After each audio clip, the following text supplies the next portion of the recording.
Hello everyone. So in this video I'm going to talk about another technique that I find really useful for starting a new poem or knowing what to do with the blank page or the blank mind. And it's called free writing.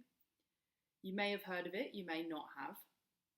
I find it the single most useful way of starting a poem, and here's why.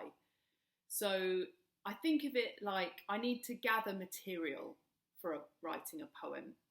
So a sculptor needs their material. They might need their clay or their stone or their wood. And I need lots of words that I can start with.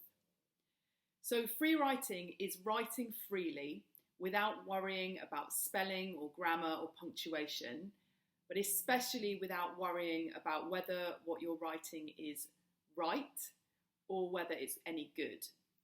It's just your basic first draft. So when I'm free writing, I'm not trying to write a poem. The poem will come later. I find it useful to time myself when I'm free writing, and I find 3 minutes a really good time to start with, but you may prefer a different length of time. 3 minutes is long enough for me to kind of get into a rhythm and get something down, but it's short enough that I don't find it overwhelming and I can easily fit it into a day.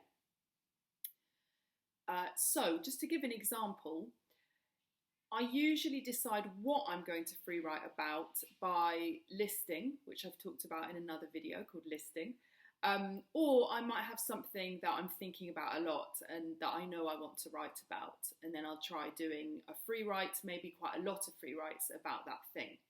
So for example, if I've been thinking about, or if I've been listing objects that are important to me, and I've chosen a mug that I took from my friend's house after she died.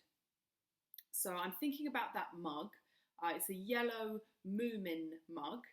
And so I'm going to spend 3 minutes free writing about that object. But I've already done it, and this is what I wrote. So, mug. I took this mug from her kitchen cupboard when we were cleaning out her flat. I don't remember her drinking from it, but I know she did. I don't remember being given tea in it. The mug is squat and yellow, not tall enough for anything with milk. I reserve it for black coffee, which I learned to drink when she was dying. Let all my friends die in Italy, I thought, so I can drink coffee like this and eat gelato for breakfast. This was the kind of humour I used. I haven't given up the coffee or the humour. I'm looking after the mug. It still belongs to her. So when I started writing that, I didn't really think about what it would be like, and it did make me sad, but also it made me happy to think about my friend. So something happened that I didn't really plan for.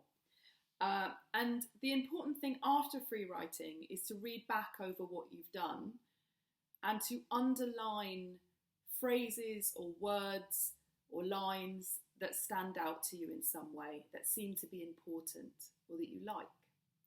So I've underlined these lines. This mug, I took this mug from her kitchen. I don't remember her drinking from it. Squat and yellow. I reserve it for black coffee. Let all my friends die in Italy, so I can drink coffee and eat gelato for breakfast. I'm looking after the mug. It still belongs to her. So those are the lines that I underlined, and I've used them to put together the first draft of a poem. Now, my poem does sort of sound like a poem, and remember, I'm quite experienced at this. Your poem may sound fragmented to you, and that is absolutely fine. Actually, this poem is probably fragmented too. Anyway, it's a brand new first draft. It's called Mug. I took it from her cupboard. Squat and yellow, no room for milk. I don't remember her holding it. Let all my friends die in Italy, so I can drink black coffee and eat gelato for breakfast. That's how I survived. I'm looking after a mug that is so obviously still hers. So that's a very early draft poem, and it's too early for me to know whether it's something that I will work on more or not. And that's another important point about free writing, is that you're not going for a poem straight away, but you're going for material. You're trying to find material, and then you're going to underline some lines. And if you're ready, you're going to organize those lines into a poem, into an order. So, what comes first?